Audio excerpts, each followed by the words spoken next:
of Sazan in 2024 from the Albanian government, which changed its laws to approve the sale, and affinity partners will pay no tax during construction, while the Albanian government will underwrite all infrastructure costs. That's insane. Amazing deal. Here's the other thing. Albania's Prime Minister, Edi Rama, is a staunch supporter of Israel, and this year he won Israel's Presidential Medal of Freedom.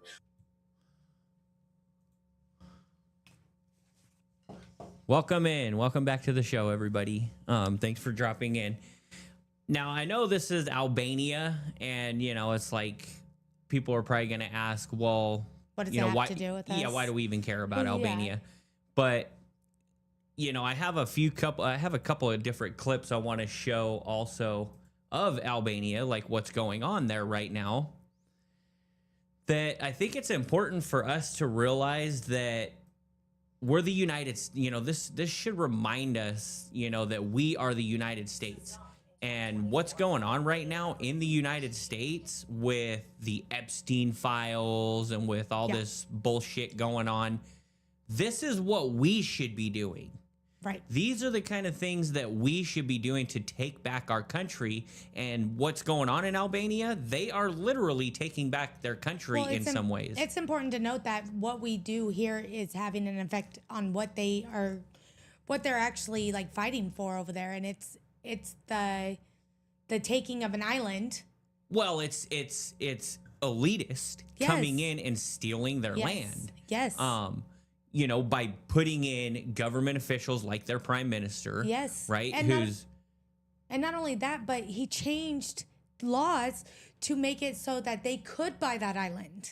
Yeah, they had to reconstruct their constitutional laws or whatever, and then he's you know, kissing the wall. He's getting praised and given the Medal of Honor. Yeah, these medals from Israel, and then you have, you know, sanctuaries in their country being ripped out from underneath the locals. Yes, and it's a flamingo sanctuary, and it's also a pelican sanctuary and a seal sanctuary. And now they want, Ivanka wants to buy it as her sanctuary. Yeah, well, take a look at what Albania has done because of all of this. Yes. This is what Albania has looked like for the last 11 days.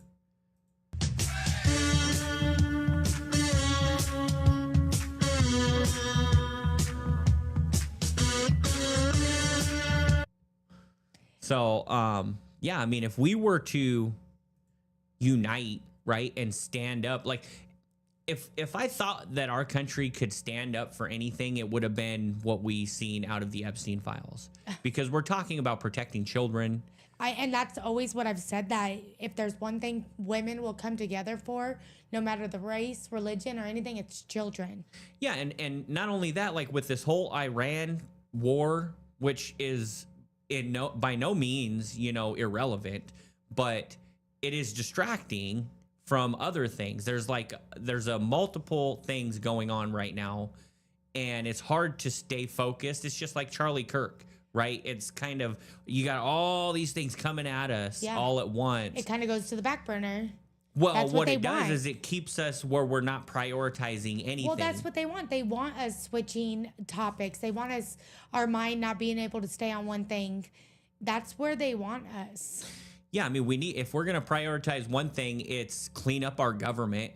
I think that would be number one, because without a clean government that works for the people, we can't even conduct legitimate elections.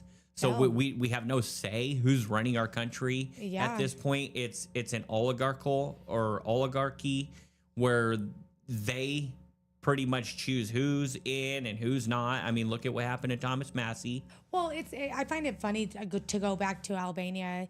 Their prime minister, is that who it is? A prime minister? Yeah. Saying that it's not going to change. The laws are not going to change as long as he's in office. But it looks like the 2.5 million protesters want you out of office when you start letting elite, westernized people take over your country. Yes, and this is also kind of, I had seen a post on this today that it made me think of you because of how you're highly interested in like astrology and whatnot. this all aligns with Albania, with Albania's astrological point that they're in right now. Yeah. You know, I thought that was pretty interesting too. I don't know if you... I saw it, but it's Western astrology, and that's like a pop astrology.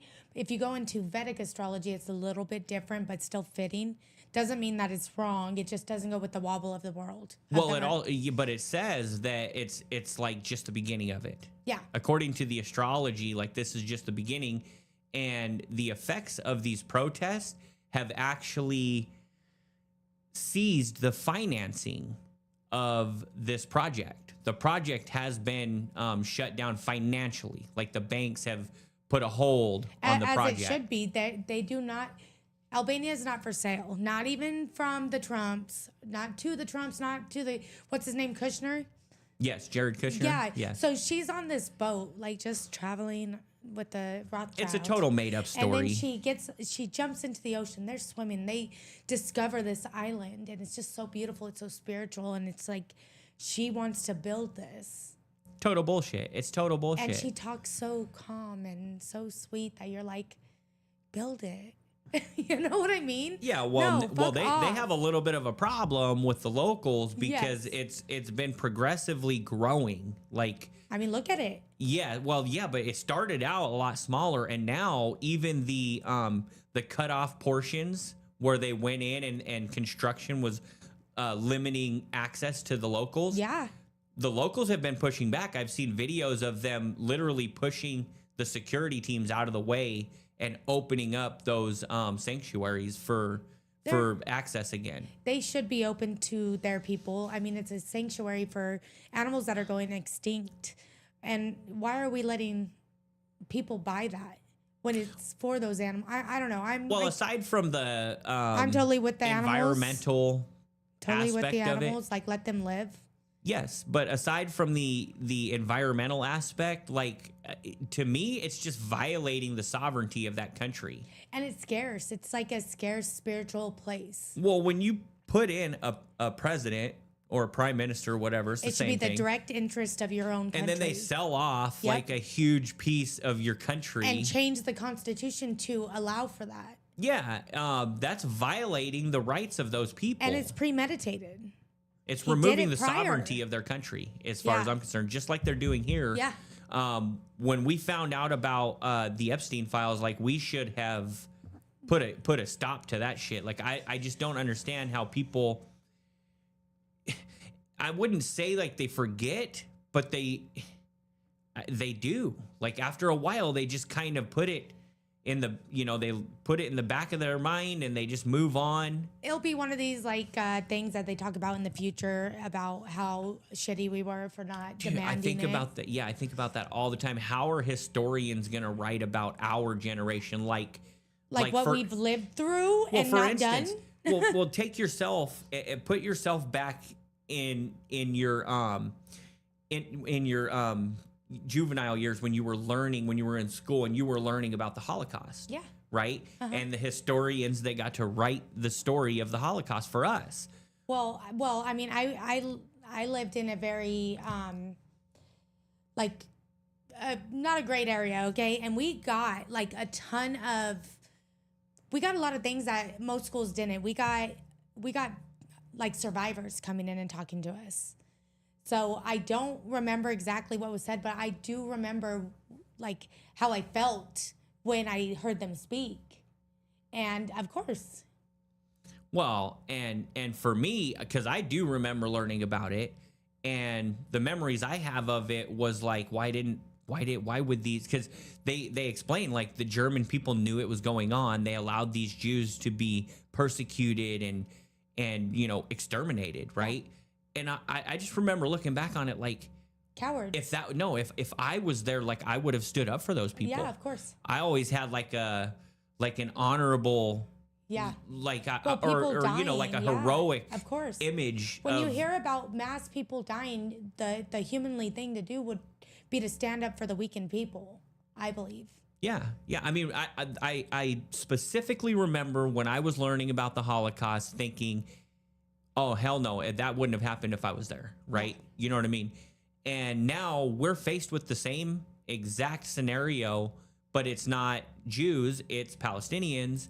And now we're just kind of be careful, you know. Yeah, well, we're faced with a similar scenario right now, where the tables have kind of turned, and it's like we can't just turn a blind eye to this. Well, I think that a lot has changed since World War II. I think that a lot, like, of what we are doing now and bringing awareness to the people and what they're going through in Gaza and in surrounding areas, I think that has so much more impact than we think. We just have to keep on bringing awareness, because a lot of people, they see what they want to see. So they're not seeing like that 7-month-old that was just unalived. It was very sad. I saw the in video. Lebanon, they're going after locals that are housing Palestinians that have left Gaza. Allegedly, or what? No, that is reported. Oh, is it? Yeah, that has been reported that they're telling these locals that if they're housing, yeah, that they need to release them, or what? Yeah, surrender them. They need to notify the authorities. But why would they have to notify any authorities? Because they are not the authority in Lebanon. Lebanon, yeah. Well, I guess it's Hezbollah and it's Hamas. I mean, these are the strongholds. Is obviously the excuse for going in and doing what they're doing, but they're repeatedly hitting sites that are medical. Yeah. Hospitals have been destroyed already. Yep. Schools and the water supply, religious sites have been hit. I seen an on-ground report of it today. Dimitri, I can't think of his last name right now, but he's got a YouTube channel called Right to Resist. Yeah. And he goes on the ground and goes in and documents these incidents, right? Yeah. Like, these like war zones that are going on. So he's putting his own life in danger, knowing that the most journalists ever that have been hurt is from Israel itself. So he's putting his own life on the line. See, these are the things that people are doing to bring awareness that they couldn't do back in World War II. Yeah. Yeah. I mean, for sure, there's innocent people that are being disproportionately attacked right now. Of course. That have nothing to do with any of the military or anything like that. They're just people that happen to be caught in the middle of everything. Yes. And it's gradually looking more and more like it's not, they're just caught in the middle. They're a part of it too. Yeah. Because when you're going to attack civilian infrastructure, when you're going to hit places that there's innocent people, and you're supposedly a sophisticated military, like the excuse of, we're just hitting strongholds, it's just falling on deaf ears at this point with the general population. Well, the thing is that strongholds aren't schools. They're not kids. They're not women. You are actively taking out children, which is a war crime. Yeah. You cannot do that. What was it I seen? I swear I seen because of what's going on in Lebanon with the hospitals. Mm-hmm. The World Health Organization has condemned what's going on there because of all the healthcare officials that have been hit. But they do this. They've done this. Right. And to me, like, what comes to mind when I hear the World Health Organization, I'm like automatically kind of like, fuck off. Yeah, I'm already like kind of like, I don't trust you. I don't trust them. Maybe there's another reason why they're doing this or why they're saying what they're saying. But I think what it is that people are outraged. They're sick of seeing civilians die. Yeah, like they're handcuffed into at least saying something. They are. They're being held accountable for their silence. Just like the ICC, they were kind of forced into whatever works. Indicting. Do your fucking job. Yeah. Yeah, but we should definitely take a note out of Albania's book. Well, when Donald Trump says that he doesn't give a fuck about the inflation, that should tell you something. He doesn't care because, guess what? It's going to come back down. When?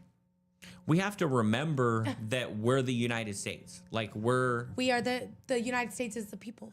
Yeah, we're strong people if we decide to come together, right? And stop allowing them to divide us. That's all they want to do is divide us. And that's how they keep us fighting each other and not them. Yep. So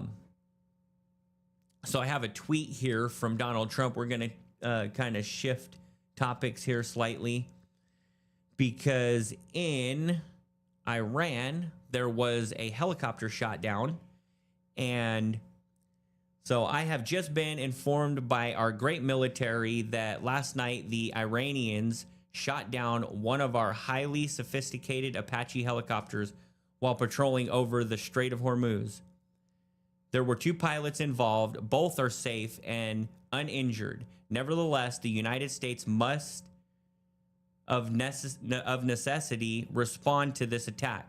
Thank you for your attention to this matter, President Donald J. Trump. You know what's so wild is what I had read is that it collided with a drone. So nobody was really even attacked. It collided with the drone. So what do you mean, Donald Trump? Well, that's also corroborated in a report by Fox News with Pete Hegseth, where it says that this drone pierced the side of the Apache helicopter, but didn't explode. Well, the interesting thing about all this is that Iran is not claiming responsibility. And has it always claimed responsibility? Yes. Traditionally, like they have claimed. Well, they stand on business. Like yes, if they did it, always they say it? they have claimed every attack that they've launched. They even notify, like they pre-notify to get civilians out of the area, to give them time, right, to evacuate. Yeah. And they're not claiming on this. Now, they haven't denied it either. But I watched an interview from Professor Mohammad Marandi, who is like an analyst inside of Iran in Tehran. Tehran.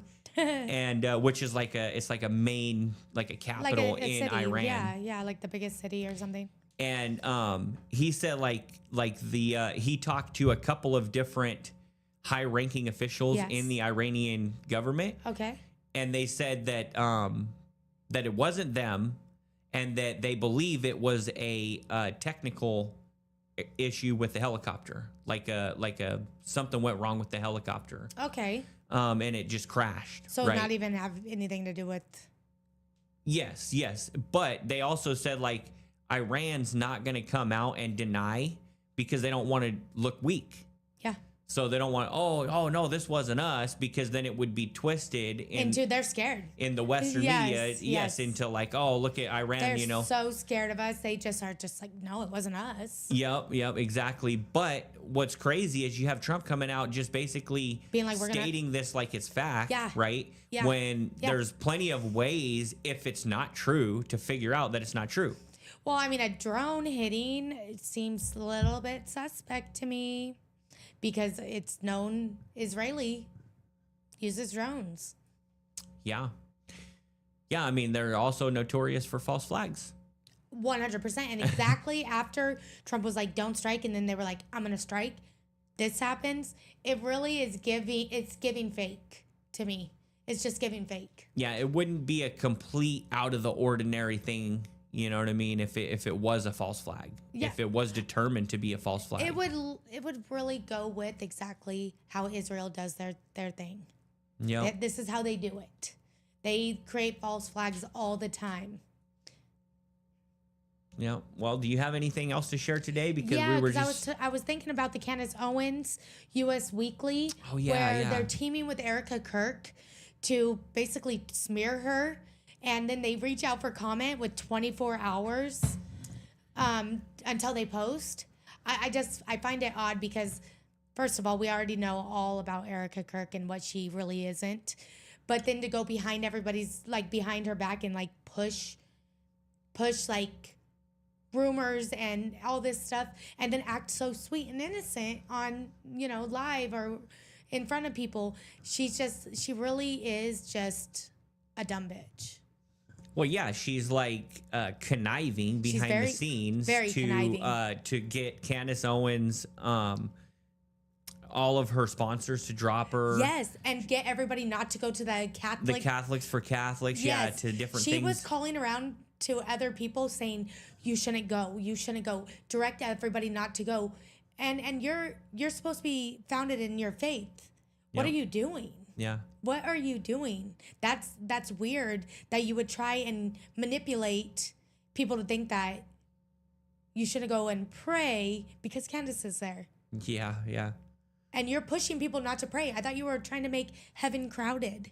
Yeah. And this what is it? U.S. Weekly. Yeah, the U.S. Weekly, that it's just a total smear. Yeah, they've been putting this thing together for a few weeks now, And it's coming out like this June massive 17th. report explaining how Candace and Charlie Kirk really weren't friends. And Candace gave Charlie anxiety. Yeah, Charlie didn't really like her, this and that. Like, it's Yeah. like, come on. First of all, probably most people would have not even seen or even read it unless she mentioned it. Yeah. But I mean, I'm now not it's going to. now it's gonna get dissected by the internet. You know what I Yes. mean? And people are gonna probably prove most of the statements in there wrong. Well, I mean, how many times has Erica Kirk been caught lying? Oh, repeatedly. Constantly. At And this she point, never comes out to say, I wasn't lying, I wasn't doing this. She's always like, oh, well, Candace just, she accuses me of killing my husband. Like, shut up. Just shut up. Just Yeah. shut up and sit down and go raise your kids because you're not doing a good job at what you're doing. yeah, at this point, like when she's talking, I really think that it's a lie, no matter what, when Yes. she's talking. Yes. But I mean, let's just, even just the fact that Candace is back is pretty nice because she's dropping bombs every single day. Did you hear when she talked about October 7th? I did. She I did. literally called it like a false flag. Come on. She called We it- know what it is. She called the October 7th a false flag. Yes. And it's used. That's starting to blow up on the internet already. I've think already that seen a bunch of everybody posts knows about that. it. Everybody has to know that. Well, obviously it's like she can get away with saying these things. Not everybody can. You know No. what I mean? Even though what's the sad thing is, like, in this country, if you do choose to try and be like public with your opinion about things, you can't reach anybody if you're speaking wholehearted truth. Oh, are we going into your little thing with TikTok? Oh yeah. No, I actually, you know what? That's so funny you mentioned that because I posted this this very short little clip on TikTok. I'm only laughing because I've been banned. It's insane that that this happened, but I posted this little short Yeah. on TikTok, and it was immediately like, and not only that, I just started this TikTok channel, so you know, throwing that out there too. I still have to link it. I haven't Yeah, I linked wouldn't it into even my try to get a description. following on it because once you get a little bit of a following, they ban you, like they did me. Well, and you know, I have no experience with TikTok. I have. Well, that's what TikTok is. Yeah, exactly. no, but what I'm saying is, like, this is my experience with TikTok at this point, is putting this one video up. It's and owned by Israel. So it's owned by somebody It who didn't is. like what I had to say. it But is. it's so funny because this is my experience. I post this one little clip. Take a listen. They proved during COVID. Yes, exactly. Right, they immediately censorship, shut up, don't ask questions, Yeah. don't talk against the establishment, and take an experimental medical treatment against your own will, or you can't go to work, you can't travel, you can't go to school. That is so true, and that's what they did. Yeah, I made that. I made that that's so funny. short, and not only that, I posted it on my Instagram, and I posted it on YouTube, and then I posted it on TikTok, which funniest thing ever because it's the first clip ever I posted on this TikTok channel. And by the time I got done watching it on YouTube and watching it on my Instagram Yes. and making sure that it uploaded, Yes. I open up my TikTok and it's like a You're community done. violation, you know, fucking like, "Sir?" video removed. And I'm like, Yeah. what? I'm like, are you kidding me? So I go to do an appeal and I draft this big old statement, right, Yeah. to give to TikTok. And there was no option to write in a statement. Yeah, I know. So I just go on and all I did was to click through appeal. Yeah. Well, when I woke up this morning, it was put back up. Yeah, so basically what they do is they just shadow ban you. And I have a little bit of knowledge here because they did me dirty and then they would not let me Yeah, come. you had like a couple thousand followers, I did, didn't you? and that was brand new, you know, like You were just starting to take off. I really didn't know that you couldn't say shit about Israel, and I do now. Give me my account back. Yeah, no, they're like, no, you're gonna have to start over from scratch. Yeah, it's like you're done, and if you ever do get big, you're still done. You won't get paid for it. Yeah, well, I don't know. give a fuck. All I'm trying to do is spread awareness to the genocide happening in Gaza. That's the other thing that's kind of interesting is like, how the hell do these channels pop up that they go huge? You know what I mean? I don't know. I wouldn't know. I'm just kind of like, I don't know. I see these channels pop up and they have like a couple 100,000, and they're channels that I like too. Yeah. I actually like them, but they come onto the scene and they have hundreds of thousands of followers right away, and it's like, what the fuck? Like, why can't I do that? Like, yeah, I want to get a couple 100,000. It's because you have to be able to speak on exactly what they want you to speak on. You have to be on one side of the aisle. If you have your own mind, you are not allowed to get big. Yeah, but there's even people on the right that... Well, of course, the right is just as bad. Speaking about things that I would consider to be taboo or banned. Well, I think it takes a while for you to get big enough to do that. I don't know. I did link a few channels in the description today, channels that I frequently go to. Good channels. I have Judge Napolitano. He's a really good source if you're wanting to learn about the war stuff. Same thing with Glenn Deason. Great source also for war stuff. I think as soon as you stop being like, I'm left or I'm right, I'm Republican or I'm Democrat, and you see the world for really what it is, and you're not left or right, you're just a human fucking being, and you can have your own views. It doesn't have to be left, right. It doesn't have to be anything. Yeah. Just I actually want to share a image of this channel just because this is probably one of the only influencers on YouTube that I believe is genuine and real and authentic. Who is as real as we are. You're going to find out. Didi got a podcast. Oh, I do like him. He's very soft spoken. He's grown organically. He has. It took him a long time. Yeah, there's no doubt. And he's got 711 videos. He also has other channels. Yeah.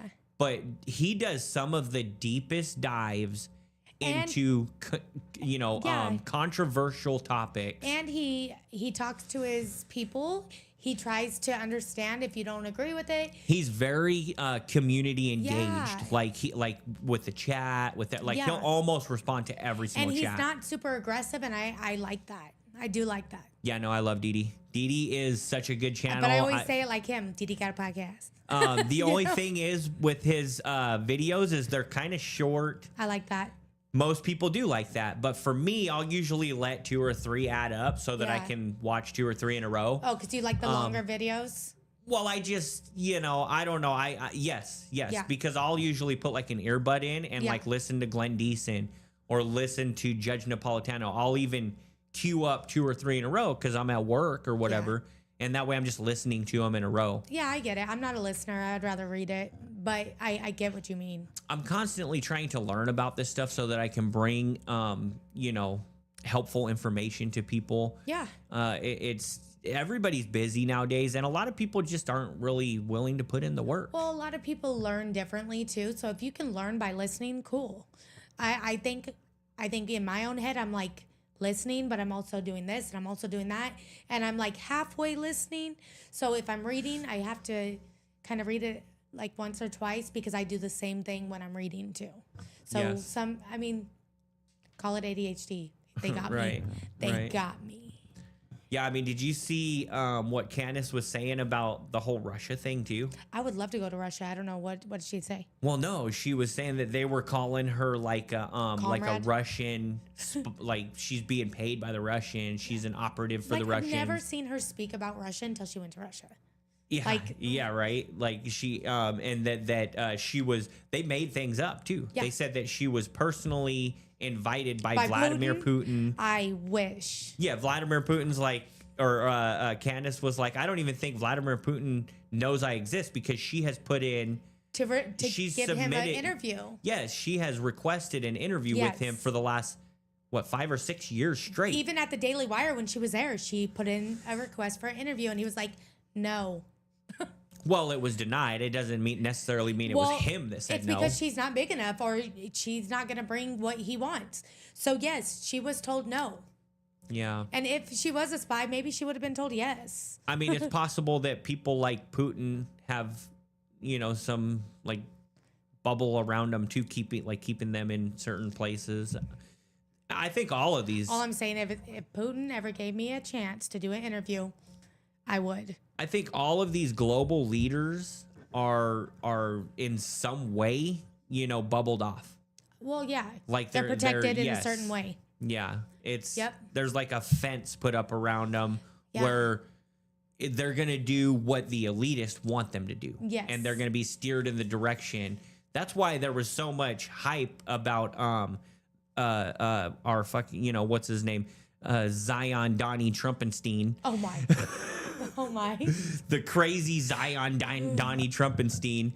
There was so much hype about him because he was this billionaire that couldn't be bought, and he was all about the people. But turned out that we were just duped by him. I don't think it's being duped. I think that when you are in a middle of a crisis where the government is overreaching, you look for the man that says, fuck this government. We're going to stop this. Sorry, there's cause and effect here. And that's what they did with COVID. Yeah. Like I said, Yep. The Epstein files, the Zionism going on, the issues in the Middle East that they decided to put a magnifying glass on for us. Yeah. These are real problems that need to be dealt with. Yep. And there's nobody that's going to come and save us. It is literally up to us. Yeah. And if we're going to sit by, we're going to lose. Yeah. I think tables have changed, our times have changed in the way that we can speak out. And I don't think it all has to be like doom and gloom. I think that speaking and getting the word out there changes things for people. Yeah. Consciousness is on the rise. People are becoming more conscious of what's going on. And there's not as much, I don't know how to put it, but just people that are asleep to the real issues that we need to deal with right now. Well, it's not just about you, it's about a collective. And when you stop and realize that it's not just about you, it's about our human species and how we are treating other people, how people are dying and how people are hungry. And I think that's when you start to see that. Yeah, humanity, empathy. It's humanity. It doesn't take much to fucking help somebody up. Yep. Save that dog running across the street. For God's sake, save the dog. Yeah, I don't know about that, but I'm more talking about like the innocent people. Like I literally see yes the carnage in Gaza and Lebanon every day, and I can't stand it. Yeah. And the only thing that comes to my mind is we're paying for this. I know. They're using our country's wealth and power to make this happen. So let's get a constitutionalist in, and Thomas Massey's looking really good next time. Absolutely. Yes. All right. Well, if there's nothing else. There's nothing else. All right. Thank you, everybody, for dropping in. Until next time.